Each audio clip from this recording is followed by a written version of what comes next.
This is Scott the Fix-It Guy. Our goal with our videos is to empower you to be able to do the repairs on your own and save a whole lot of money and also get that great feeling of having fixed it by yourself. If this video helps you, please subscribe to our channel. Today we're going to cover what to do for your Miele dishwasher that either isn't filling or it's overfilling and flooding the kitchen. So both of these are pretty common problems, and they both have to do with the dishwasher fill valve, which is actually pretty easy to replace. This video will cover how to do that. It should only take you a few minutes. So you may have a Miele dishwasher that just continually drains all the time, and that can also be caused by the fill valve malfunctioning. It's kind of the Achilles heel for the Miele dishwasher that's otherwise a really good dishwasher. You might have your intake drain lights flashing. There's other symptoms too, but mainly the one that's the most obvious is where you have water flooding your kitchen. And this will teach us how to fix it. So this is on the incognito model, which is a pretty cool model. It hides behind some cabinetry. First thing we'll do is we'll open up the area underneath the sink, and we're going to unplug it, and we're going to turn off the water. And on some models, you may have the intake fill valve available to you right underneath the sink, and sometimes it's going to be located behind the dishwasher. So in this case, it's a little harder to get to because it's behind the dishwasher, but we'll go over how to get the dishwasher out of there. Here's the model number for this particular Miele. So there's usually a couple of screws either here on the sides, or there may be a couple at the top, either on the side holding it into the cabinet, or at the top going up and holding it at the top of the cabinet. Sometimes it's actually both. So they're usually Phillips head screws, and you got to remove those. Then you should be able to wiggle the dishwasher out. And they usually give you enough fill line and drain line so that you don't have to disconnect a lot of things. So we still have everything connected except for the power cord. We've got the dishwasher out, and we can see the fill valve assembly, the old one. We're going to change that. We're going to disconnect. We have the water turned off. We're going to disconnect the little silver hose that goes to it right here. And we'll keep that silver hose, but we're going to open up this plastic case on the fill valve, on the old fill valve, by just prying with a standard head screwdriver. And that's going to give us good access to the wire and the tube. So we're just going to push that standard head screwdriver in there and kind of wiggle it back and forth. And on some models, there's a couple of screws you have to remove too, but this one, you just wiggle it off. That case comes right off. You can see there's a black wire there that we have to splice into to connect to the new fill valve. So I've got the outer part of the tube pulled back and held with a pair of pliers. I'm using vice grips to kind of hold it. That's just giving me more room to work. You don't have to do this part, but it just makes it a little bit easier to get to. And now I'm going to cut, I got the power turned off, I'm going to cut this wire that brings power to the old fill valve.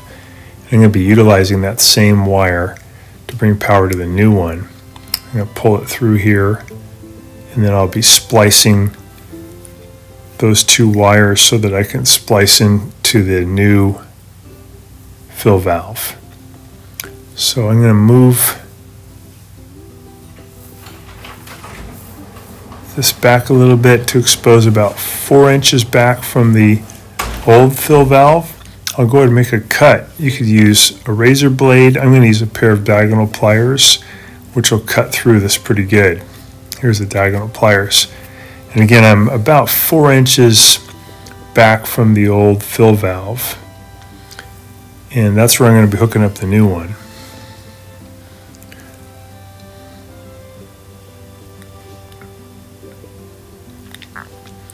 So here's the old one. If you buy these from Miele, they're about $220. Here's one I'm going to, kind of a generic one I'm replacing it with. There's the model number, and they're only about $25.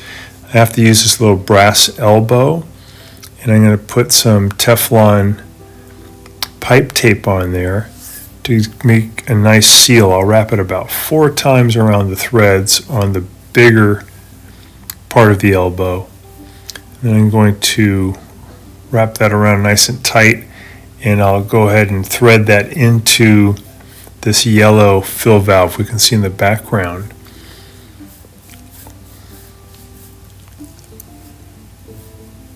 So we got that in there nice and tight. We twisted it with a wrench. That brass elbow is in there nice and tight.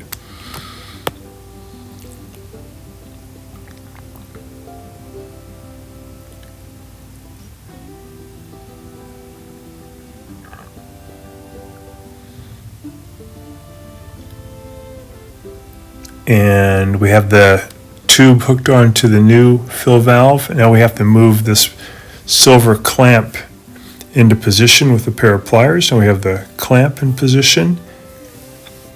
And all we have to do now is hook up the electrical part. There's just 2 wires we're going to hook up. This is the wire that used to be hooked up, and we've spliced it. We're about to splice it into 2 wires. So inside this black coating, there's a white wire and a black wire. And we're going to be using those to hook up to the new fill valve. There we go. There's the black one and the white one. We're going to splice back about 1/4 inch of the insulation to expose the wire. And we're going to put some spade connectors onto these wires with a crimping tool. You can get these spade connectors at the hardware store or through Amazon.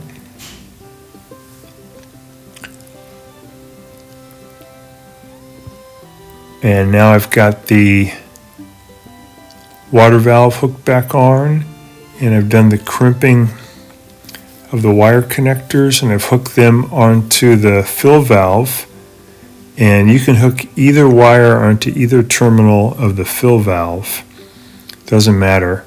And then we're going to go ahead and reinstall the dishwasher, and it fills with the right amount of water now. If you pull out the basket and you look, the water should be just underneath the white filter handle. Yeah, that's perfect. So easy to do, shouldn't take you that long. Hopefully this is going to help you to get rid of that flooding in your kitchen. Thanks so much for watching our video. We really appreciate you coming to our channel. Please subscribe when you get a chance by pressing the subscribe button and also the bell button so we can send you notifications of any new videos that come along. And we have a new thing here called the applaud button. If you really liked the video, if it was helpful to you, if you can click that, we really appreciate that. It shows your interest in our channel and your support, and can't thank you enough. Feel free to contact me at the email listed below, which is scottthefixitguy@yahoo.com, with any of your questions. And also, if you need to have a FaceTime meeting with me or a Zoom meeting, you can click on one of the links below in the description, and we can set up a 15-minute or 30-minute video conference where we can work on your appliance problem. So thanks again for all your support and for watching the video.